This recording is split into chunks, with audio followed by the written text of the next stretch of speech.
Haleluya. Selamat pagi Bapak Ibu Jemaat GKNF yang dikasihi oleh Tuhan. Pagi ini kami ingin bersama-sama Bapak Ibu Saudara dalam suatu renungan pagi. Dan renungan pagi ini kami ambil dari Imamat 6 ayat 8, 9, 12, dan 13. Judulnya adalah hidup sebagai ibadah. Ayat 8 saya baca firman Tuhan kepada Musa. Perintahkanlah kepada Harun dan anak-anaknya, inilah hukum tentang korban bakaran. Korban bakaran itu haruslah tinggal di atas perapian, di atas mezbah semalam-malaman sampai pagi. Dan api mezbah itu haruslah dipelihara menyala di atasnya. Api yang di atas mezbah itu harus dijaga supaya harus menyala. Jangan dibiarkan padam. Tiap pagi, imam harus menambah kayu di atas mezbah, mengatur korban bakaran di atasnya, dan membakar segala lemak korban bakaran, korban keselamatan di sana. Harus dijaga supaya api tetap menyala di atas mezbah, jangan dibiarkan padam. Bapak Ibu yang dikasihi Tuhan, dalam perjanjian lama, umat perlu mempersembahkan korban sesuai perintah Allah. Korban bakaran wajib dilakukan 2 kali, pagi dan petang. Dan diperintahkan juga agar api di atas mezbah itu harus tetap menyala, tidak boleh dimatikan.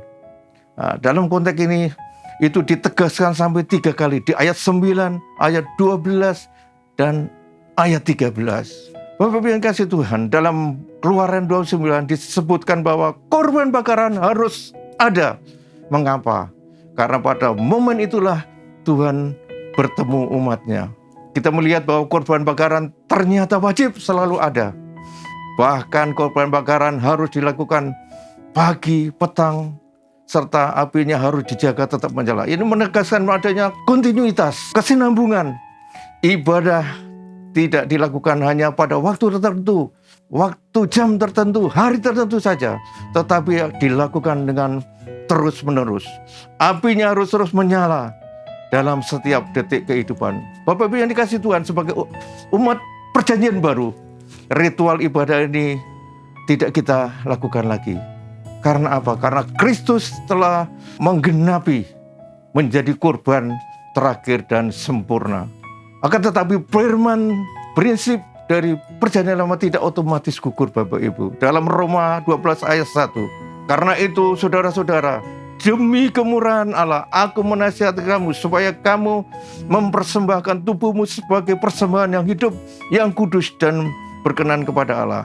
Itu adalah ibadahmu yang sejati. Kita harus mempersembahkan tubuh kita sebagai persembahan yang hidup, kudus dan berkenan kepada Allah. Ini berarti seluruh hidup kita dan selama hidup kita. Tidak saat-saat tertentu, tapi terus-menerus. Bapak-Ibu yang dikasihi Tuhan, kita mempersembahkan tubuh kita tidak berarti kita harus meninggalkan posisi kita sebagai karyawan, sebagai mahasiswa, pelajar. Justru pada posisi Anda sekarang, Anda bisa menjadi orang yang selalu bisa beribadah dengan cara seperti firman Tuhan tadi. Hidup kudus, hidup yang berkenan kepada Tuhan.